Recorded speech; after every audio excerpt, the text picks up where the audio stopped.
أما بعد فأعوذ بالله من الشيطان الرجيم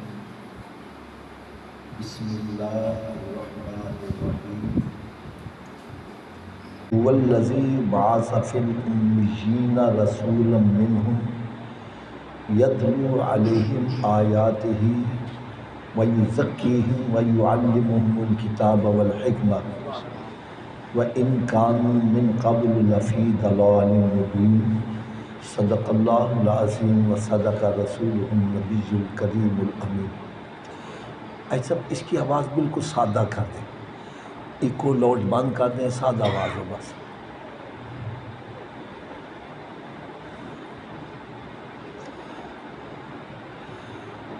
پیارے اسلام بھائیو، قیامت کے روز ہر بندے کو پل صراط پر سے گزرنا ہوگا۔ وہ پل صراط جو بال سے زیادہ باریک ہے، تلوار سے زیادہ تیز ہے، اور اندھیری رات سے بھی اس پر زیادہ اندھیرا ہے۔ کئی بندے اس پر قدم رکھیں گے، کٹ کٹ کے دوزخ میں گرتے جا رہے ہیں۔ اللہ تعالی ہر مسلمان کو جہنم کی آگ سے بچا کے رکھے۔ اور کچھ ایسے بھی ہوں گے جو پلک جھپکنے سے پہلے ہی اس کو پار کر جائیں گے، اور کچھ ایسے بھی خوش نصیب افراد ہوں گے جو بڑے آرام آرام سے ٹہر ٹہر کر جا رہے ہوں گے، اور نیچے سے دوزخ دعا کرے گی یا اللہ اس کو جلدی گزار دے۔ سبحان اللہ۔ پوچھا جائے گا تو کیوں دعا کر رہی ہے؟ وہ عرض کرے گی اس کے نور ایمان سے میری آگ ٹھنڈی ہوتی جا رہی ہے۔ ایک بندہ ایسا بھی ہوگا پل صراط پر سے گزر رہا ہے، اچانک اس کا پاؤں پھسلے گا، دوزخ میں گرنے لگے گا، اتنے میں ایک نور آئے گا، اس کو سہارا دے گا، پل صراط سے پار کروا دے گا۔ صحابہ کرام علیہم رضوان عرض کرنے لگے یا رسول اللہ صلی اللہ تعالیٰ علیہ وسلم، ہمارے ماں باپ آپ پر قربان جائیں، وہ نور کاہے کا ہوگا جو ہمیں جہنم میں گرنے سے بچا لے گا؟ تو میرے آقا صلی اللہ علیہ وسلم نے ارشاد فرمایا اے میرے صحابہ، وہ مجھ پر پڑے ہوئے درود کا نور ہوگا جو تمہیں جہنم میں گرنے سے بچا لے گا۔ اللہ تعالیٰ سے میں دعا کرتا ہوں اللہ تعالیٰ ہم سب کو بھی کثرت کے ساتھ درود و سلام پڑھنے کی توفیق عطا فرمائے۔ ایک حدیث پاک اور سنا دوں، ہو سکتا ہے یہ سن کر ہمارے دلوں میں بھی کثرت کے ساتھ درود پاک پڑھنے کا شوق پیدا ہوگا۔ ایک بندہ ہمارے اس علاقے میں الیکشن پہ کھڑا ہو جائے، کامیاب ہو جائے، پھر وہ وزیر اعظم بن جائے، پھر وہ اس محلے میں رہنا پسند نہیں کرے گا، کسی بڑی سوسائٹی میں چلا جائے گا، پھر ایک وقت آئے گا وہ غریب آدمی سے ملاقات کرنا بھی پسند نہیں کرے گا۔ اب کوئی اس کے قریب ہونا چاہتا ہے، پڑوس میں ہونا چاہتا ہے، وہ کہتا ہے پہلے میرے لیول کے بنو پھر آؤ۔ ہر بندہ اس کے قریب ہے، لیکن کروڑوں درود، کروڑوں سلام اس پیارے آقا صلی اللہ علیہ وسلم پر، جن کو رب تعالیٰ نے دولت دی تو اتنی کہ خزانوں کی کنجیاں ہی عطا کر، اور عہدہ دیا تو اتنا بڑا کہ رب کے بعد اگر کوئی بزرگ ہستیاں تو میرے آقا کی ذات ہے۔ یار عہدہ بھی بڑا ہے، دولت بھی بڑی ہے، لیکن یہ شرط نہیں لگائی جنت میں میرا پڑوسی بننے کے لیے نبوت کا تاج ہونا چاہیے، یا بہت بڑا جاگیردار سرمایہ دار ہوگا پھر وہ جنت میں میرے قریب ہوگا۔ نہیں، شرط کیا لگائی؟ فرمایا میرے امتیوں، تم رنگ کے کالے ہو یا گورے ہو، غریب ہو یا امیر ہو، بادشاہ ہو یا فقیر ہو، فٹ پاتھ پہ رہنے والے ہو یا تخت و تاج کے مالک ہو، اگر جنت میں میرا قرب چاہتے ہو تو دنیا میں جتنا زیادہ مجھ پر درود پڑے گا جنت میں اتنا ہی میرے قریب ہوگا۔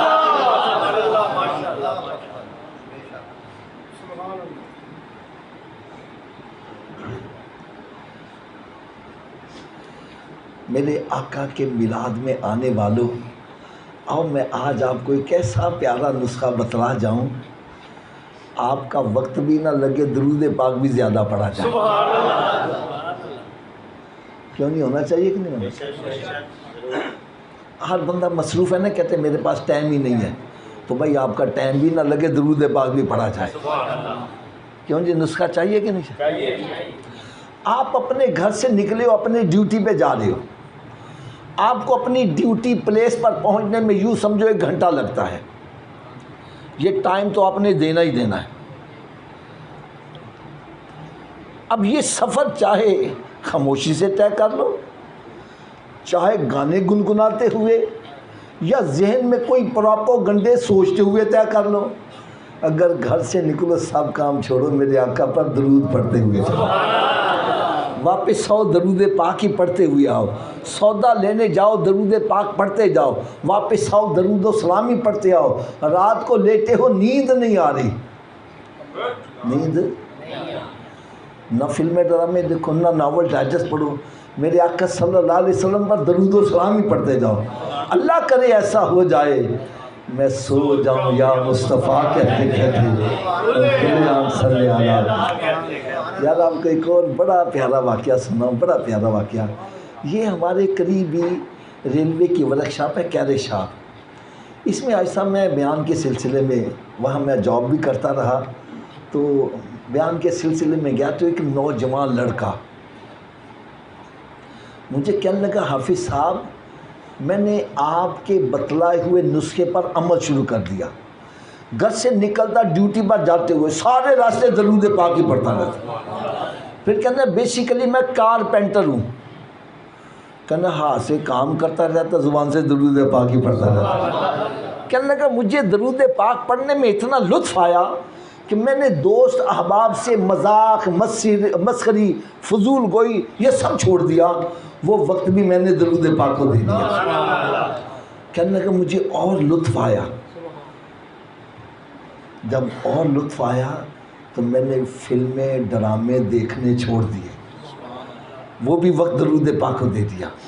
کہنا مزید مزہ آیا تو میں نے تاش، شطرنج، اڈی کھڈا، 12 ٹنی لڈو اور موبائل میں گیمیں دیکھنا چھوڑ دی، وہ وقت بھی درود پاک کو دے دیا۔ کہنے لگا حافظ صاحب ابھی چند دن گزرے، مجھے سونے آقا کا دیدار بھی نصیب ہو گیا۔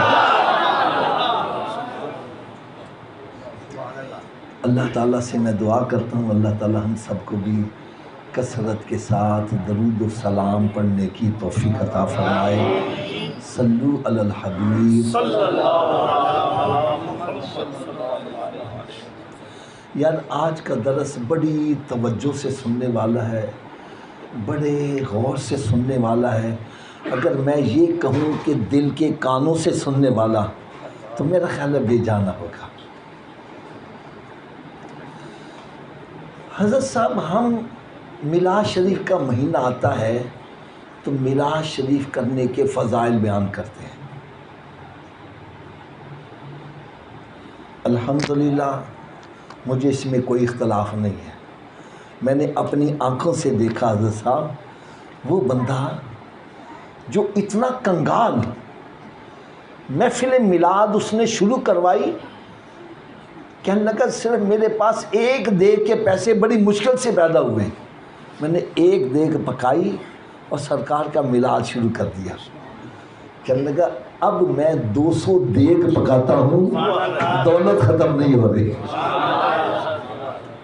کئی ایسے جن کو میرا مطلب میں نے دیکھا اولاد نہیں ہے، میلاد شریف کی برکت سے رب نے اولاد سے نواز دیا، کئیوں کو بیٹی عطا کر دیے، کئیوں کو گھر عطا کر دیے، کئیوں کو سرکار نے اپنے در پہ بلا لیا۔ ایسا صحیح بات ہے کہ غلط ہے؟ لیکن میں ایک آپ سے بات کہنے لگا ہوں، بھئی یہاں جتنے بھی آئے ہیں یہ میلاد منانے والے ہی ہیں۔ اب ان کو اگلی بات بتلاؤ انہوں نے کرنا کیا ہے؟ نہیں سمجھ لگی ایسا؟ بھئی یہاں جتنے آئے ہیں اب ان کو فضائل میلاد شریف کے بیان کرنے کے اتنا فائدہ تو نہیں ہوگا، کیونکہ یہ سب میلاد منانے والے ہیں، یہ میلاد کے قائل ہیں تو یہاں آئے ہیں نا، اب ان کو اگلا درس تو دو، ان کو آگے کرنا کیا ہے؟ آج میں اگلی بات بتلاؤں گا میں کرنا کیا ہے۔ سبحان اللہ، ایسی بات بتلاؤں گا جس سے دنیا بھی سمجھ جائے، آخرت بھی سمجھ جائے۔ سبحان اللہ،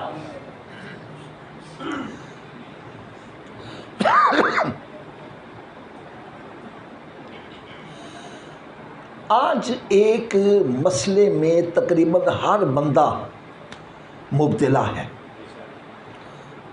وہ کون سا مسئلہ ہے؟ ہر بندہ پریشان ہے۔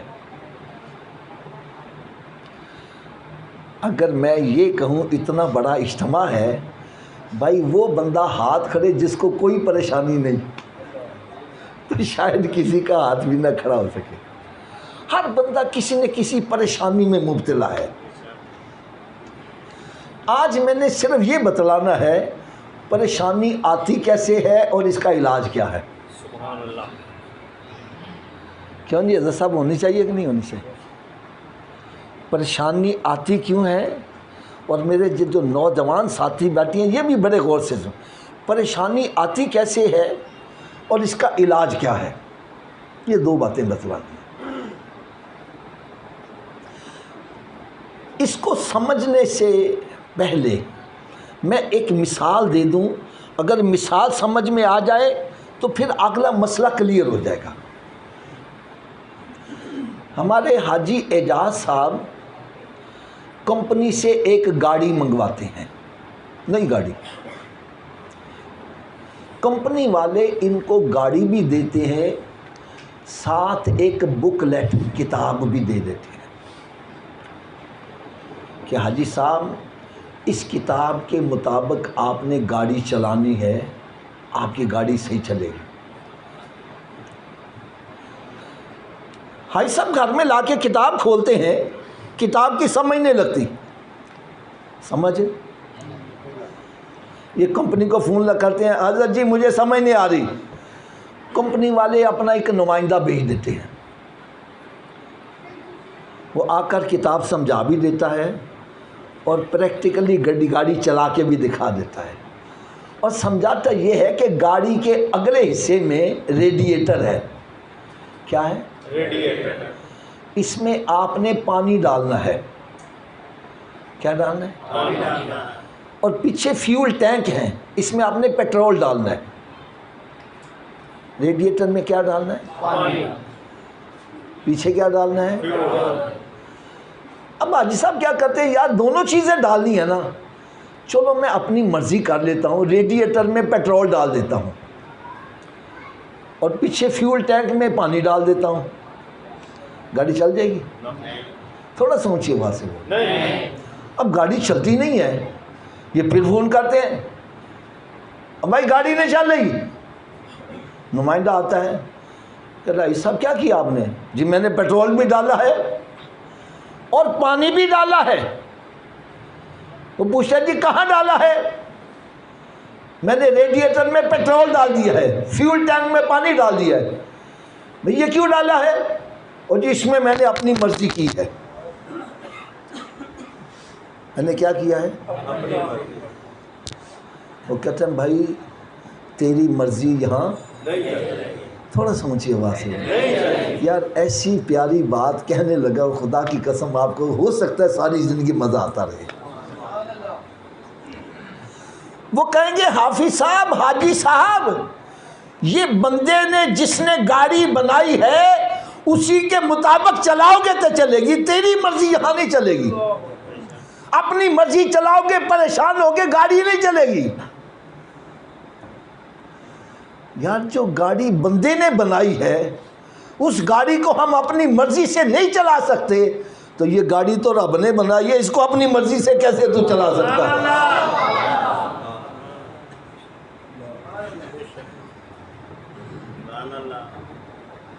یہ گاڑی کس نے بنائی ہے؟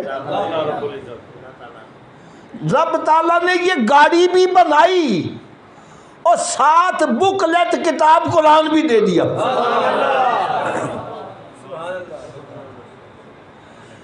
فرمایا اس قرآن کے مطابق گاڑی کو چلاتے رہو گے، تیری گاڑی چلتے پریشانی نہیں آئے گی۔ پریشانی؟ ہم نے قرآن کھولا، یا اللہ ہمیں تو قرآن کی سمجھ ہی نہیں لگ رہی، رب تعالیٰ نے قرآن سمجھانے کے لیے اپنا محبوب عطا کر دیا۔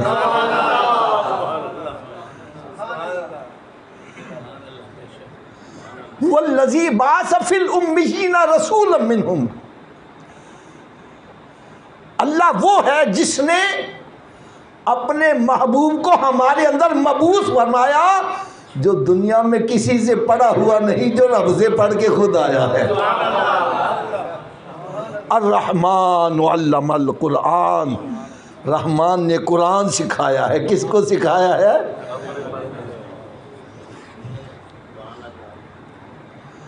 یتلو علیہم آیات، جو تمہارے پر قرآن پڑھے گا، وَيُزَكِّيهِمْ، اور تمہیں پاک بھی کرے گا، سبحان اللہ، وَيُعَلِّمُهُمُ الْكِتَابَ وَالْحِكْمَةَ، جو تمہیں کتاب اور حکمت بھی سکھائے گا، وَإِن كَانُوا مِن قَبْلُ لَفِي ضَلَالٍ مُبِينٍ، اس سے پہلے تم گمراہ تھے، راہ سے بھٹکے ہوئے تھے۔ اب سرکار صلی اللہ علیہ وسلم نے آ کر ہمیں قرآن بھی سکھایا اور سمجھایا بھی، اور سمجھا کر پھر گاڑی چلا کے بھی دکھائی چلنی کیسے ہے۔ اور رب تعالیٰ کو سرکار کی گاڑی چلانا اتنا پسند آئی، فرمایا جو ایسے گاڑی چلائے گا میں اسے بھی اپنا محبوب بنا لوں گا۔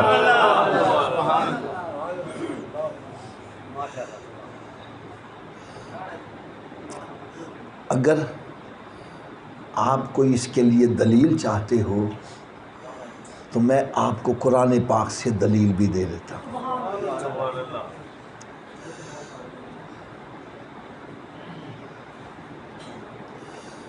حضرت صاحب میں دعویٰ کروں مجھے اللہ تعالیٰ سے محبت ہے، میں اللہ تعالیٰ سے محبت کرتا ہوں، یہ کوئی کمال نہیں ہے۔ کیا میں نے کہا؟ حاجی صاحب بھی کہیں گے میں رب سے محبت کرتا ہوں، یہ بھی کہیں گے میں رب سے محبت کرتا ہوں، بلکہ کافر بھی کہتا ہے میں رب سے محبت، یہودی، نصرانی، سکھ، ہندو بھی کہتا ہے میں رب سے محبت کرتا ہوں۔ تو بھئی سارے کہتے ہیں میں رب تعالیٰ سے محبت کرتا ہوں، تو میں نے بھی کہہ دیا یہ کوئی کمال تھوڑا جو اچھی آواز نہ بولا، اور تھوڑا جنا قریب ہو جو یار، اور آ جاؤ آ جاؤ آ جاؤ آ جاؤ۔ آج باتیں بڑی زبردست ہیں، مجھے بھی آج کسی جگہ نہیں جانا، آج میں نے آپ کو یہ موضوع سنانا ہے، طبیعت خوش ہو جائے یار، سکون کے ساتھ سنو۔ میں نے دعویٰ کیا مجھے اللہ سے پیار ہے، میں اللہ سے محبت کرتا ہوں، یہ کوئی کمال ہے؟ یہ کوئی کمال ہے؟ کیونکہ ہندو بھی کہتا ہے، سکھ بھی کہتا ہے، یہودی بھی کہتا ہے میں اللہ سے محبت کرتا ہوں، کمال کیا ہے؟ ارے کمال یہ ہے کہ رب تعالیٰ فرمایا بندے میں تجھ سے محبت کرتا ہوں۔ کمال یہ ہے کہ رب تعالیٰ فرمائے بندے میں تجھ سے محبت کرتا ہوں، اور رب تعالیٰ کب فرماتا ہے؟ قرآن مجید میں رب تعالیٰ نے ارشاد فرمایا قُلْ إِن كُنْتُمْ تُحِبُّونَ اللَّهَ فَاتَّبِعُونِي يُحْبِبْكُمُ اللَّهُ، فرمایا اے میرے پیارے حبیب صلی اللہ علیہ وسلم تم یہ اعلان کر دو جو کہتا ہے مجھے رب تعالیٰ سے محبت ہے، میں اللہ سے محبت کرتا ہوں، فرمایا تم دعویٰ کرو میں قبول کروں یا نہ کروں، اور اگر وہ تیرے نقشے قدم پر چلے، تیرے غلام بن جائے، تو میں خود انہیں اپنا محبوب بنا لوں گا، ان کے گناہ بھی بخش دوں گا۔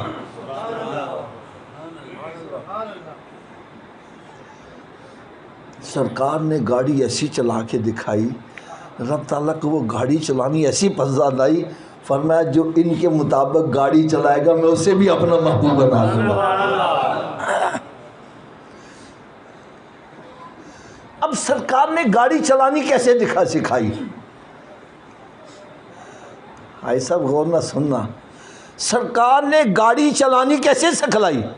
فرمایا یہ ٹینکی ہے، اس میں حلال ڈالنا حرام نہ ڈالنا۔ سبحان اللہ، سبحان اللہ،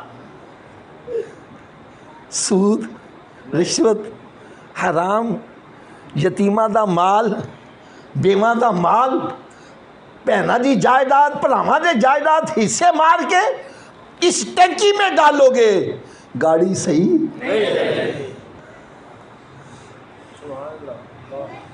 یہ آنکھ، اس کو کہاں استعمال کرنا ہے؟ فرمایا اس آنکھ سے بد نگاہی نہیں کریں، اس آنکھ سے تو قرآن پاک کا دیدار کر، اپنے ماں باپ کا دیدار کر، اس آنکھ سے خانے کعبے کا دیدار کر، ان آنکھوں سے میرے محبوب کا دیدار کر۔ نعرہ تکبیر، نعرہ رسالت، نعرہ حیدری، سرکار کی آمد، ہونے کی آمد، تاجدار ختم نبوت، تاجدار ختم نبوت،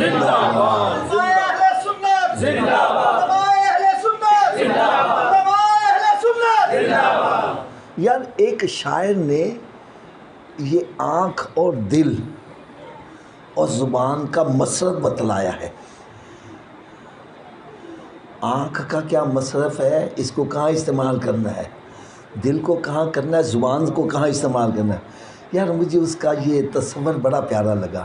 وہ کہتا ہے دل یاد لئی بنایا وے، تعریف لئی زبان، اکھیاں بنایا سونے دے دیدار واسطے۔ ارے جس کو یہ پتہ چل جائے آنکھ تو سرکار کے دیدار کے لیے، وہ گندی فلمیں دیکھے گا،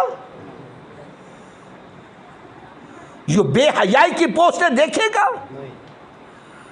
ارے سرکار نے اس سے منع کر دیا ہے، تو گاڑی اس طرح چلائے گا بے حیائی کی طریقے سے، پھر گاڑی ان ہاتھوں سے حلال روزی کمانی ہے۔ کیا کرنا ہے؟ ان ہاتھوں سے ظلم و ستم نہیں کرنا، غریبوں کی مدد کرنی ہے۔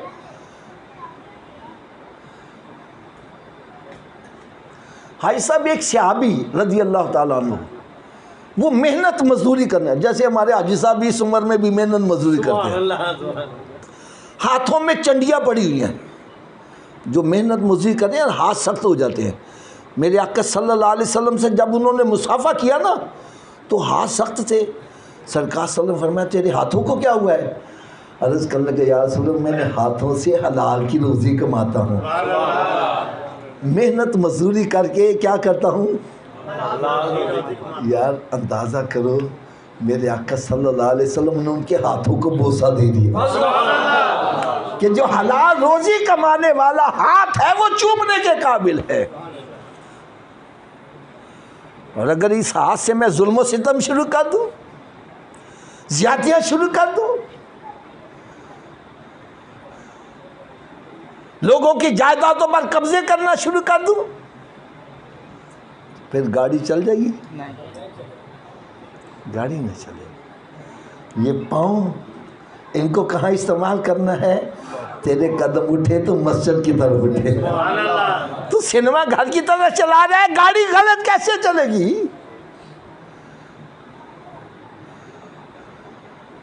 اپنی یہ پوری مشینری کو میرے آقا صلی اللہ علیہ وسلم کے بتلائے ہوئے طریقے کے مطابق چلاؤ، دنیا میں بھی چین مل جائے گا، قبر حشر میں بھی چین مل جائے گا۔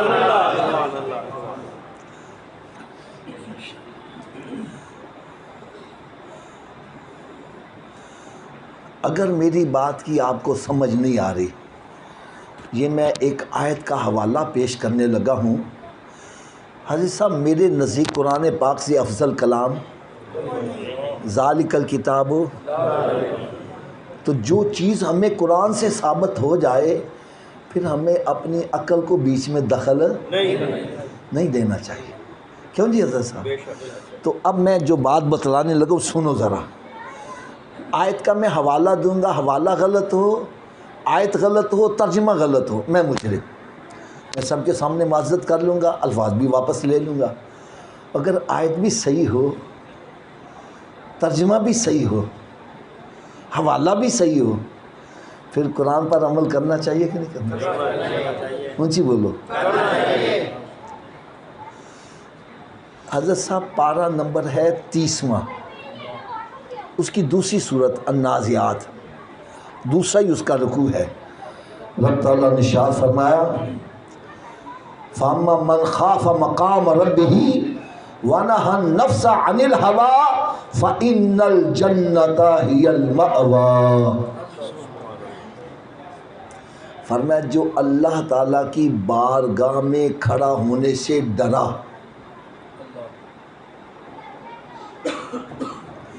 میں جو کچھ دنیا میں کر رہا ہوں یہ سب کا حساب مجھے رب تعالیٰ کی بارگاہ میں حاضر ہو کر دینا پڑے گا۔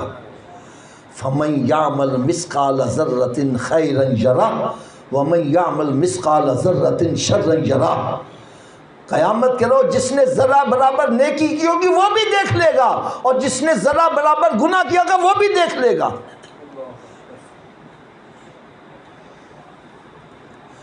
ویسے ایک میں دکھ والی اپنا دل کا درد سنانے لگا ہوں، ناراض تو نہیں ہوں گی؟ آج ہمارے ساتھ جو بہت بڑا ظلم ہوا ہے نا، ہمارے دل سے خوف خدائی نکال دیا گیا۔ لوگ کا میں نے ایویں ہی آن ڈرایا، وہ ڈرانا جرم ہو گیا۔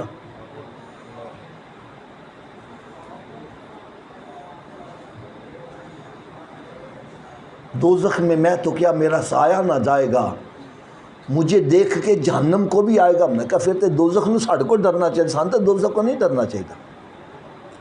یار آپ محفل میلاد میں بیٹھا، جھوٹ نہ بولنا۔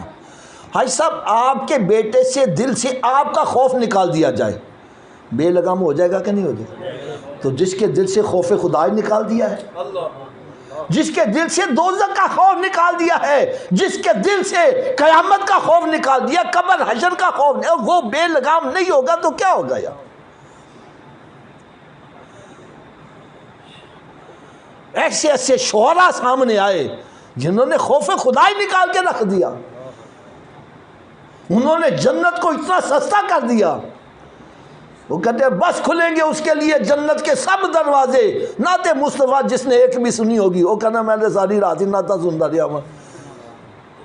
اب اس کو کیا ضرورت ہے بستر چھوڑ کے مسجد میں آئے؟ اس کو کیا سود ہے؟ ضرورت ہے سود چھوڑ دے، شراب چھوڑ دے۔ خدا کی قسم میں اپنے دل کا درد سنا رہا ہوں، آپ کو شاید وہ اتفاق نہیں ہو رہا جو مجھے ہو رہا ہے۔ پورے پاکستان میں مختلف جگہ بیانات کا موقع ملتا ہے، ایک ایک محفل پر 30-40 لاکھ 50 لاکھ روپیہ خرچ ہوتا ہے، آؤٹ پٹ صفر۔ جو زانی آ رہا ہے زانی واپس جا رہا ہے، شرابی آ رہا ہے شرابی واپس جا رہا ہے، بے نمازی آ رہا ہے بے نمازی واپس جا رہا ہے۔ کیا اٹھ بوٹ ہے ہمارا؟ بلکہ خدا کی قسم ایسے ایسے نقیب محفل جو محفل کو نچا رہے ہیں، اور غوث اعظم رضی اللہ تعالیٰ عنہ خوف خدا پر بیان کرتے تھے، وہاں سے جنازے اٹھائے جاتے تھے۔ آج ہمارے ہاں نچایا جا رہا ہے۔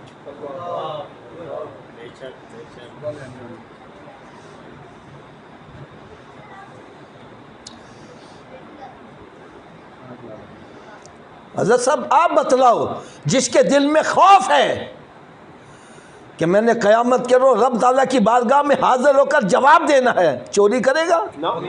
زنا کرے گا؟ شراب پیے گا؟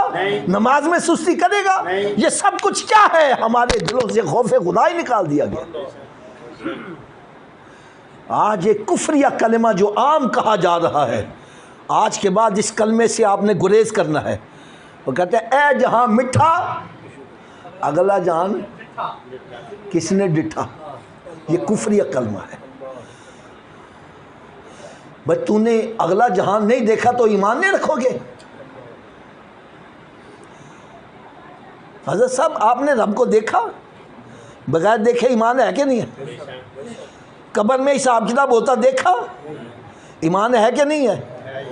فرشتوں کے اوپر ایمان ہے کہ نہیں ہے؟ دیکھا فرشتوں کو؟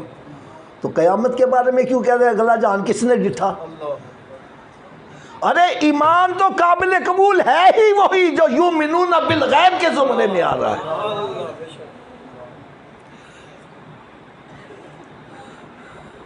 دیکھ کر قیامت کے روز سارے ایمان لے آئیں گے کہ نہیں لے آئیں گے؟ تو ان کا ایمان لانا قابل قبول ہوگا؟ اس کو مزید پختہ کرنے کے لیے میں ایک مثال دینے لگا ہوں، بڑی پیاری مثال دینے لگا ہوں۔ یار میں چاہتا ہوں آج یہاں سے اٹھ کے جاؤ، اپنے رخ مدینہ شریف کی طرف کرتے ہیں۔